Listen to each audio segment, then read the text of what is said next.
also thank you, Amy and Peter, both for allowing me the opportunity to say a few words and for the open invitation to go that he was part of. And you realize how many different groups Mike was part of in his life, as we each all are.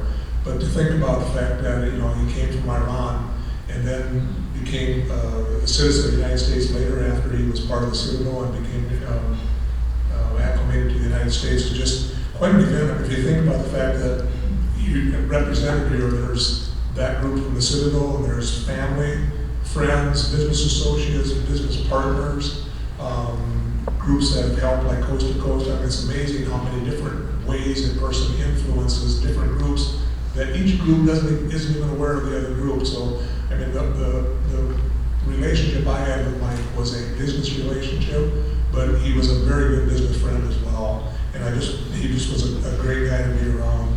A couple of things that I don't remember about Mike was his intensity. Man, was he intense. When he would get on something, he was just on it. And he would not let it go. And he would not be scared to be in your face about what it is that your opinion, if he differed from it. So those were some of the things, one of the things I remember about it, but also the fact that he was so willing to share information. He was willing to help any other of the developers that had a question or that he saw doing one way and suggested another. He was just always there. And I probably called Mike once or twice a year over the last 20, 30 years, and he'd always pick up the phone if he was there or return a call very, very soon thereafter. So he was just always willing to share his opinion, his experience, what he thought you should be doing, closing percentage, where you should be getting your tours, all of that sort of information. So, my experience with Mike was, the first time I seen him, I was very, very green in the industry back in the 80s. And Mike, at that time, had was National Resort Marketing Services, I think was the name of his business that he had down, and he was representing a resort down in Indio, California. And I went down there just to try to learn a little bit from him, and I learned a lot. I mean, it was unbelievable, the machine that he had working there at that time from a membership sales perspective.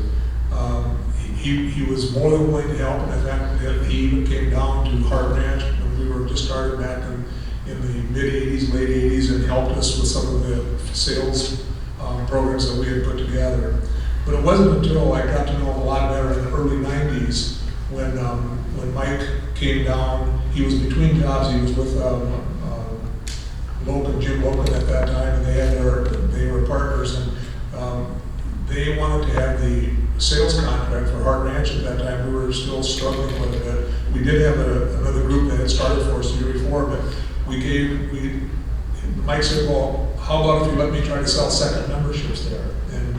And for us, we were selling about 25 coast-to-coast travelers a membership at Hart Ranch every year that wanted a second membership because they liked Hart Ranch and they either wanted the additional benefits that we could give them or upgrade their other coast-to-coast benefits as well. So we put together a deal, and there's a Mikeism at the end of this.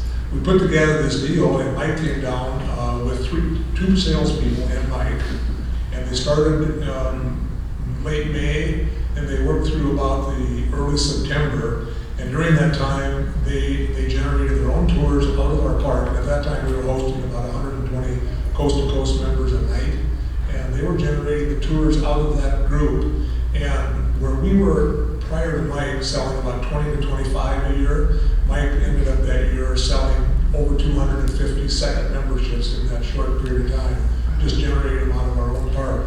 So that taught me a lot, but it was in the negotiation of the contract with Mike that told me a lot about Mike, because he was very, like I said, very intense.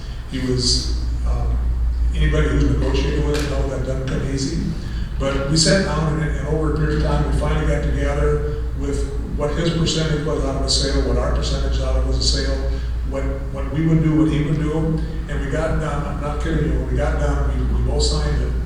And before the ink was dry, Mike looked me straight in the eye and he said, now, I want you to count your money every day, not my money.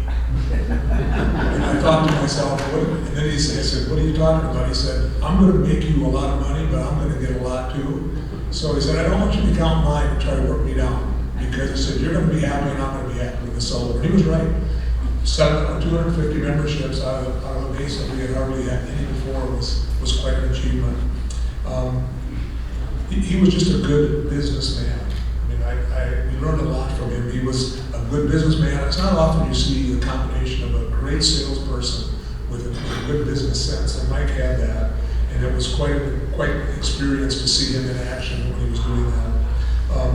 Amy, I know this is a really hard time for you as we go through this, but and I know Mike's relationship with Jesus Christ, he was very vocal about that, especially the last 10, 15 years. I just want to leave you with a quote that comes out of Romans 8:28, and that is, all things work together for good to those that love God, and we know Mike did, and we know you do, to those who are called